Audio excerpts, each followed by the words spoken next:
যুদ্ধ বিধ্বস্ত লেবাননে আবারও খুলতে শুরু করেছে স্কুল ও কলেজ। প্রায় 2 মাস পর আবারও শিক্ষার পরিবেশ ফিরে পাচ্ছে শিক্ষার্থীরা।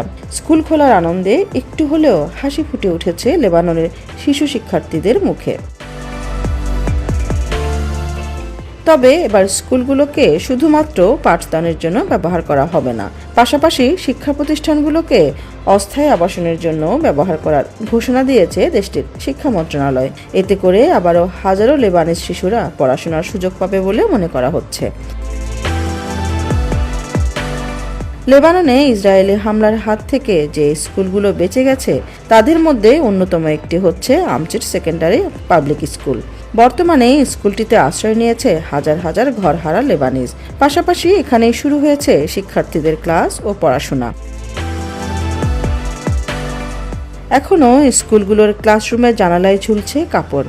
খেলার মাঠ একসময় যা শিক্ষার্থীদের ভিড়ে জমজমাট ছিল, তাদের হাসিতে মুখরিত ছিল যে এলাকা, তা এখন অনেক পরিবারের আশ্রয়ের জায়গা।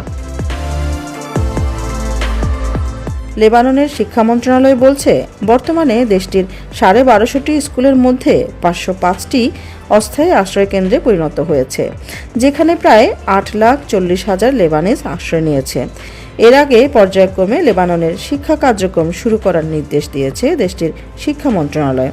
বর্তমানে 350টি স্কুল রয়েছে অস্থায়ী আবাসন ও শিক্ষার্থীদের শিক্ষা কার্যক্রম পরিচালনা করার জন্য।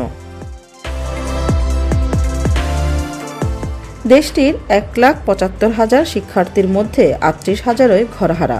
তাদের আবারও স্বাভাবিক জীবনে ফিরিয়ে আনার জন্য শিক্ষার পরিবেশ তৈরি করা অনেক দরকার বলে মনে করে দেশটির শিক্ষা মন্ত্রণালয়। যুদ্ধের কারণে এখন প্রায় সবাই মানসিকভাবে ক্লান্ত হয়ে পড়েছে, আর এর সবচেয়ে বেশি ভুক্তভোগী এসব ঘরহারা মানুষ, কারণ তাদের থাকার কোনো জায়গা নেই, পাশাপাশি পড়াশোনা করারও কোনো সুযোগ নেই তাদের।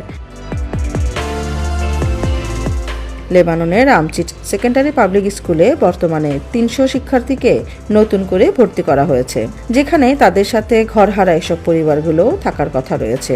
এর 2.5 মাস আগে স্কুলটিকে আশ্রয়কেন্দ্র হিসেবে বেছে নেওয়া হয়েছিল বলে জানিয়েছেন স্কুলটির পরিচালক।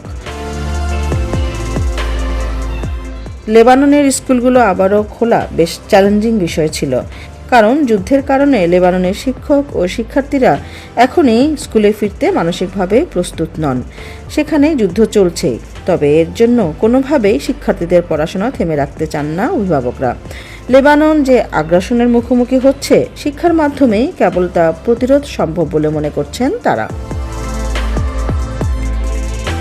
তবে এসব মানুষ আবারও তাদের নিজেদের ঘরে ফিরতে চান, ফিরে যেতে চান স্বাভাবিক জীবনযাত্রায়।